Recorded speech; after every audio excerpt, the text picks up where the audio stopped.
Here we go.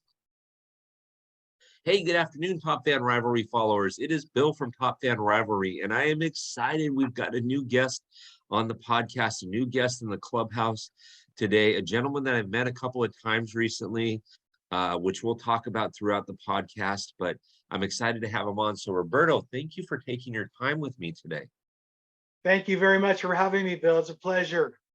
I'm excited to talk baseball with you. So, first and foremost, I know you have a deep history in baseball, but before we go into that, who's your favorite baseball team? Well, Roberto Clemente was my favorite player growing up as a child. So, in the Los Angeles area, people thought that I was crazy cheering on for the Pittsburgh Pirates back in the day. Yeah. I then adopted all the Pittsburgh teams: Pittsburgh Steelers, Pittsburgh Penguins. Short of not being in Pittsburgh, I was their biggest fan because of Roberto Clemente, since we shared our first name. And Roberto Clemente, yes, you well know, passed away in an airplane crash delivering supplies after the earthquake in Nicaragua. So death was just a concept for me growing up. And then when Roberto Clemente died in that crash, it became real. And he said, if you aren't doing anything good in life for others, then you're wasting your time on earth. So I took on that philosophy, and hence I'm a school teacher, I'm a radio broadcaster, and I'm an advocate for Italian baseball. Yeah, well, yeah, exactly. When you see, for those of you listening on the podcast, we did launch this on the YouTube channel. So check it out at Top Fan Rivalry on YouTube, and you'll tell he's wearing his Italian jersey and his hat, and he's got a flag in the background. So, I mean, he's pretty well Italian versed, so it's good. So now I love Roberto Clemente.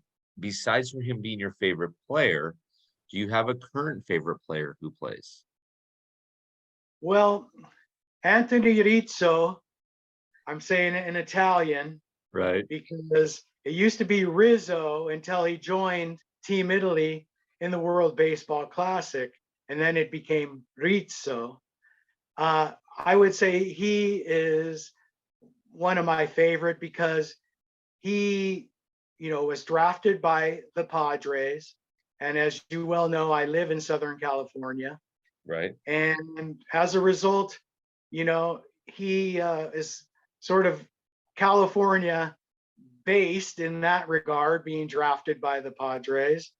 And then he had a bout with cancer. And many people don't know about his fight through adversity. And he is really embodiment of Roberto Clemente and giving back, because every chance he has on the road or in Chicago, he's visiting kids who are battling with cancer. And he was a survivor, and he's a role model for these kids that they could break on through and beat the odds and become who they want to be. So I'd say modern day Roberto Clemente is Anthony Rizzo. I'm a huge fan. I have always been a huge fan of Anthony. He's a Dodger killer, as I'm a Dodger fan, but he was a Dodger killer when he was in Chicago. But he's just such a good dude. And you've already mentioned some of the stuff that he does. I'm convinced that guy can go anywhere in New York City or Chicago and never pay for his own meal, because he's such a good guy, right? And so, and he had a great postseason. He had a fantastic postseason. The Yankees didn't do much, but he had a great postseason, right? True. And if you're going to ask me a question of a past retired player, okay, can I put in a plug for the one and only Mike Piazza, Hall of Famer and current Team Italy manager? Yes, you can. I would have to put in my 2 cents for Mike. And as you well know, I have produced a new movie called Introducing Team Italy manager Mike Piazza, which Okay. is making its Southern California premiere at the Fullerton Museum on Saturday, December 10th. December 10th. And my friend and colleague, Christopher Peluso, Hmm. another a fellow Italian American, will Who's be been a in the guest on the house, show. Yeah. right?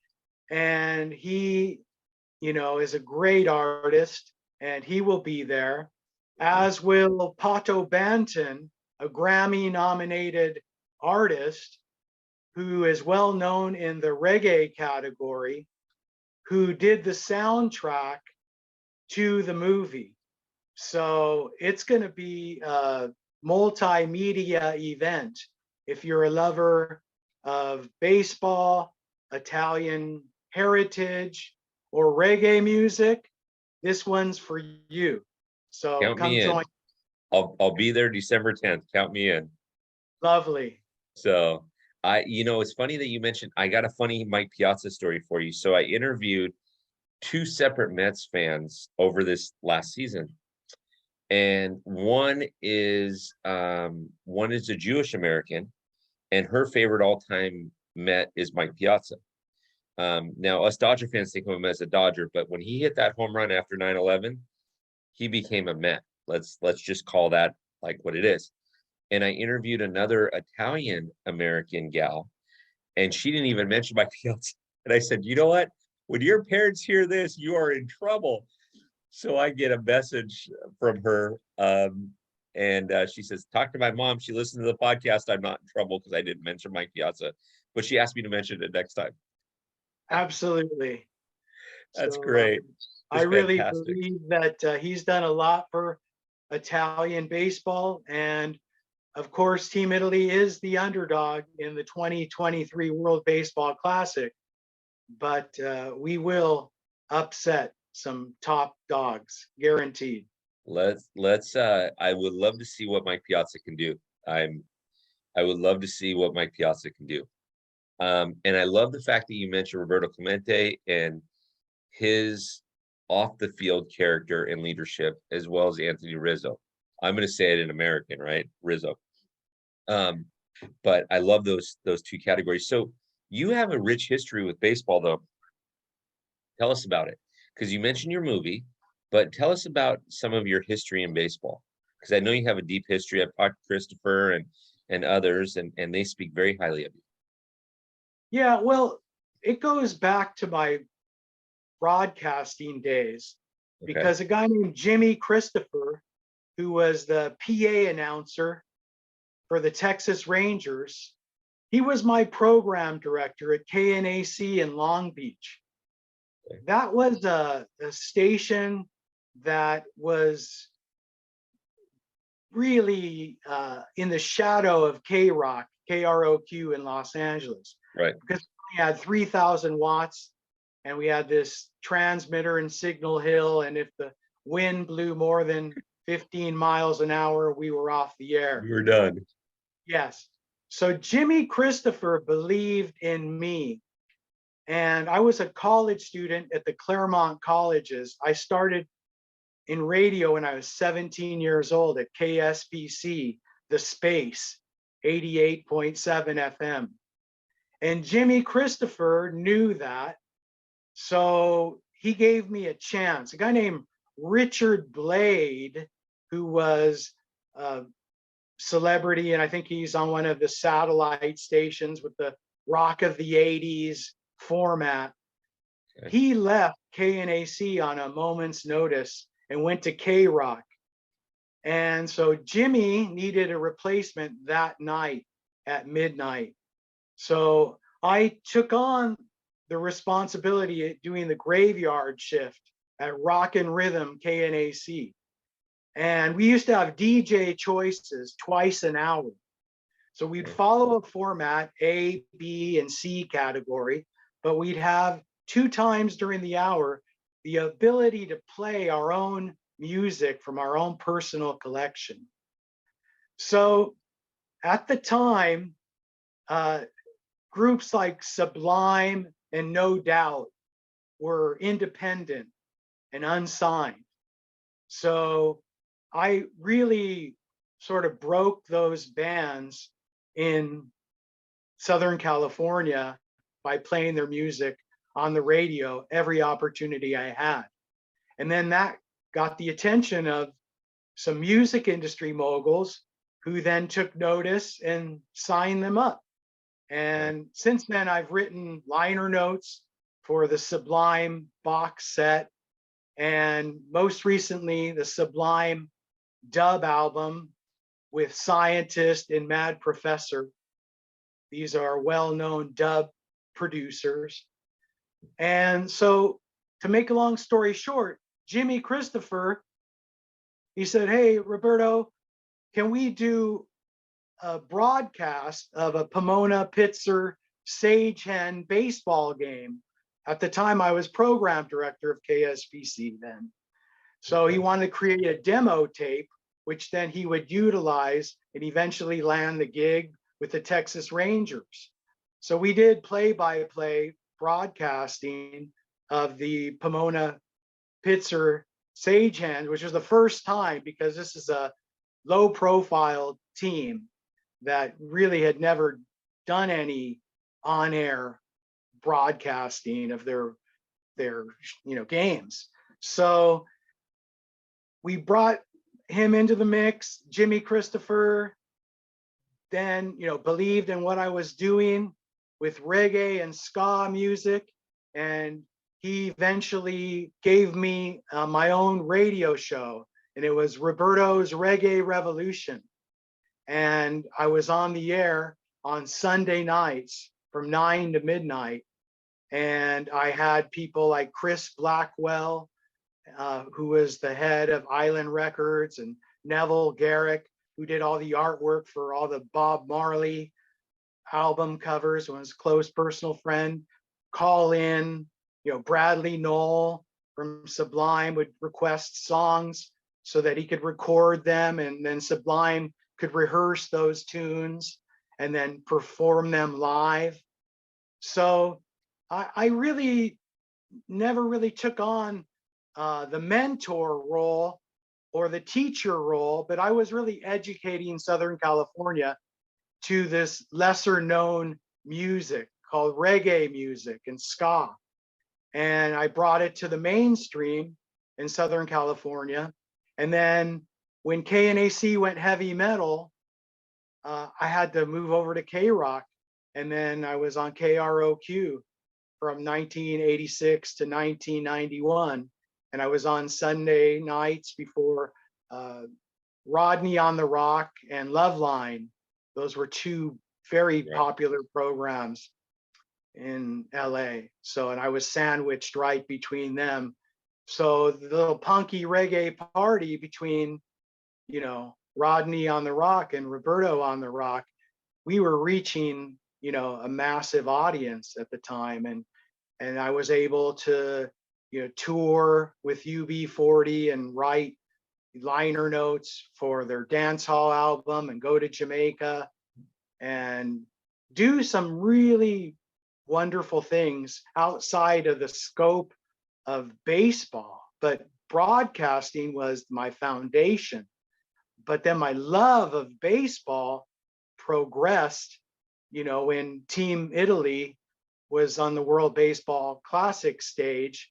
In 2012, I traveled to Tirrenia, Italy, which was the Italian Baseball Academy. And a gentleman by the name of Bill Holmberg was a major league scout for the Cubs. And he became the ambassador for Major League Baseball in Europe and Africa.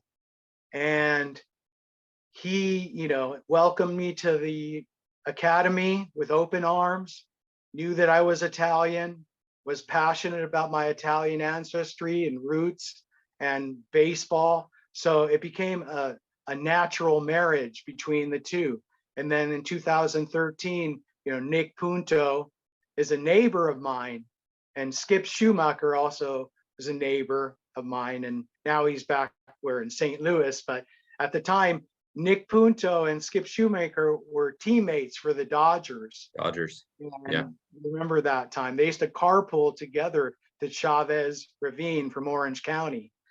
And so, you know, I'd be seeing Nick Punto at Starbucks locally and like punching him, good luck, and this, that, and the other. And he, you know, played for Team Italy as well. So what happened, it really left a massive imprint on me.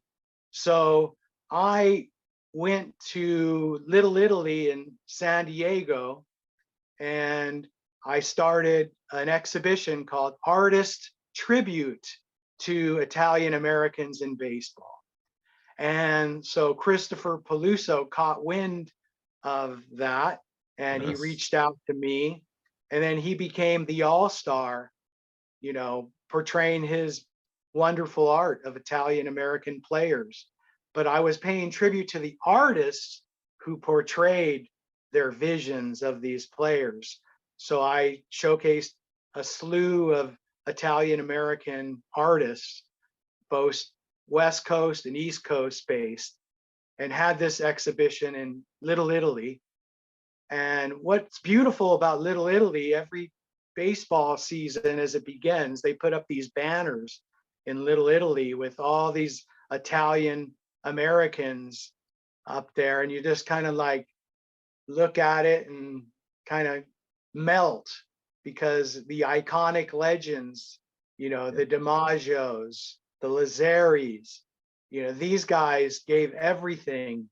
And I then made a movie later called Italian American Baseball Family. It was based on this book by Professor Lawrence Baldessaro, the University of Milwaukee. And Beyond DiMaggio really showcased how Italians assimilated into American popular culture through the game of baseball and legitimized Italians who were looked down as foreign or dark or black. And so baseball leveled the playing field, and it allowed Italians to become Americans through the game of baseball. They were no longer feared, but then welcomed as a result of the Tony Lazzaris and the Joe DiMaggios of the world. So this is the basis of the movie Italian American Baseball Family, which won the Russo Brothers National Italian American Foundation Film Forum Award in 2017.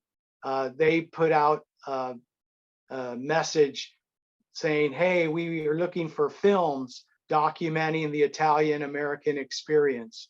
So I submitted my film, and it was chosen as a finalist, and I premiered it in Washington, DC, and it won the award. So I'm very proud of that. And I have been screening the film internationally. It was also screened in Italy with Italian subtitles at the Milan Film Festival. And then, as you well know, I was the international ambassador between Fullerton, California and Tolo, Italy, in honor of longtime resident Tommy Lasorda and his parents in Tolo, Italy. So I established Tommy Lasorda Day in Fullerton and established the sister city relationship between Fullerton, California and Tolo, Italy. Which is phenomenal. And for those of you listening, that was a mouthful of great stuff that we want to know about. I promise you, as we promote this on our Instagram and our Twitter pages, I will make sure that you know where you can see these films or get access to them. I promise you, this won't be just Roberto telling you it and you're writing it down going, where can I get it? I promise you, we'll make sure that we have access to it for you. So which is phenomenal. Now, tell me a little bit more. Tell me a little bit more about Fullerton, Tommy Lasorda, and Roberto. How did that kind of all come to be? And you know, give me a 2 or 3 3 minute synopsis on that. Well, I approached Tommy Lasorda to be in my film, Okay. Italian American Baseball Family. So I visited him at his house on 2 occasions, and my director of photography, Peter McElvey, was integral in capturing the look of the film. And I appreciate all his efforts coming with me on both occasions. And so we were welcome in Tommy's home, and he took delight in having the opportunity to reminisce about these years that had long gone past. And it just took him back where he was just ageless and just could reminisce about his experiences. So I was blessed to have that opportunity that took time out for me as a fellow Italian American. I grew up in La Habra, which was the city next to Fullerton.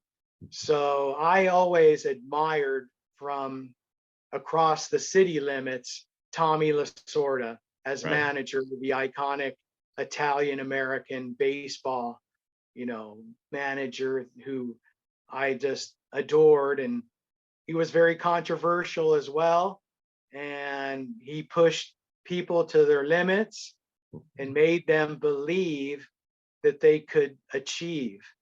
And therefore, now we have Lasorda University, Lasorda Legacy, the current Mhm. exhibition at the Fullerton Museum. I advise and recommend all your viewers and listeners to get down to the Fullerton Museum before the end of the year so that they can take in both the National Baseball Hall of Fame and photographs collection, as well as the Lasorda Legacy exhibition.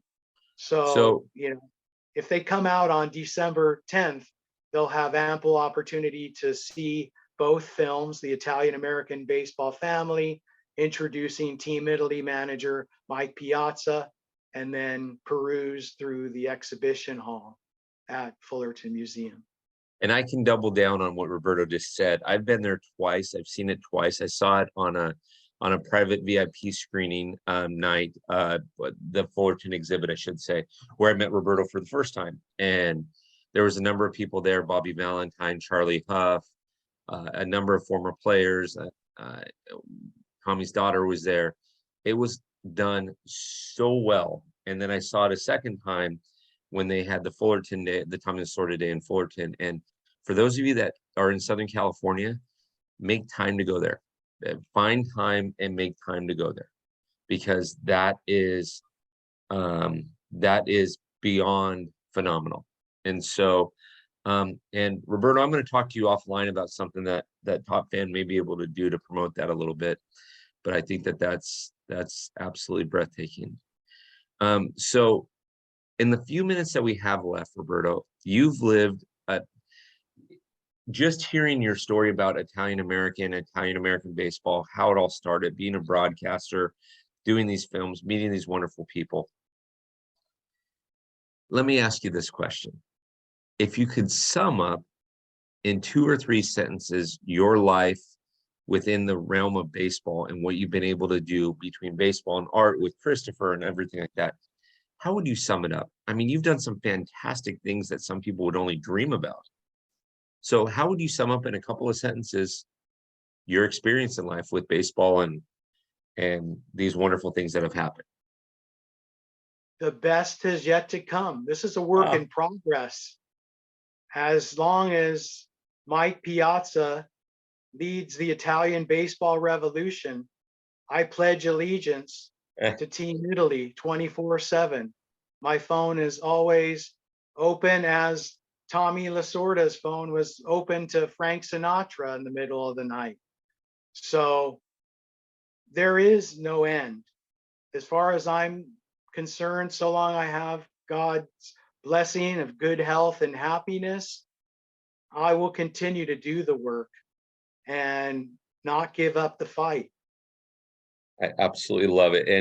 And so what you're saying is Team Italy is going to come in second place this year behind Team USA. Is that what I heard you say? I'm not making any predictions. All I'm telling you is often Team Italy is underestimated. They got Case some in good. point, Mexico, remember in uh both the 2013 and the 2017 World Baseball Classics, those two games will go down as my all-time favorite games ever. I was at both games in attendance. And if that's any indication of what's to come in 2023, though Mexico, God bless them, are not in our category in the first round. the first round, But, right? we're going to Taiwan. So, Yeah. we are not going to get lost in translation because we're going to leave our footprint on that field and we're going to give it all that we can. And we'll be thinking of Tommy Lasorda, every swing. And, he had enough courtesy to always take time out at spring training to speak to Team Italy and give them a motivational speech. And they took it to heart. Yeah. And Who wouldn't? they're, yeah, so the best is yet to come. I love it. So, Top Fan Rivalry followers, this is Roberto.